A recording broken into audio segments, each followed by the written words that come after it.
স্মরণকালের ভয়াবহ বন্যায় ভাসছে পাহাড় জনপদ, ডুবেছে খাগড়াছড়ির কৃষিখাত।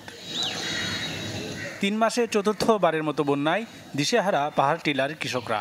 চলতি মাসেই ১৮ দিনের ব্যবধানে দুইবার তলিয়েছে আউশ, আমন আর সবজি ক্ষেত। পলিমাটি আর বালির স্তরে ঢাকা পড়েছে মাঠের পর মাঠ।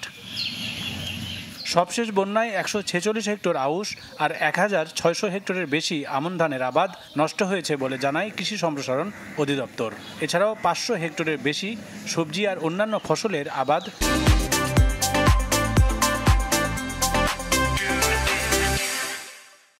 ক্ষতির মুখে পড়েছে। ধার দেনা ও বর্গা জমি নিয়ে আবাদ করে বিপাকে পড়েছেন চাষিরা।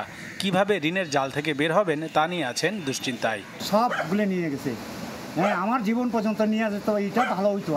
জ্বালাইও নাই, কেমনে লাগাইব দিয়া, এখন কিছু উপায় নাই। আর আপাতত কোনো সুখবর দিতে না পারলেও আগাম রবি শস্যে প্রণোদনার আশ্বাস কৃষি কর্মকর্তার।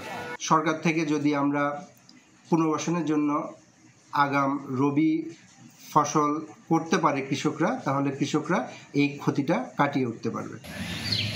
জেলায় সবশেষ বন্যায় ক্ষতিগ্রস্ত হয়েছে ৬,৩১০ জন কৃষক। Desk report, channel 24।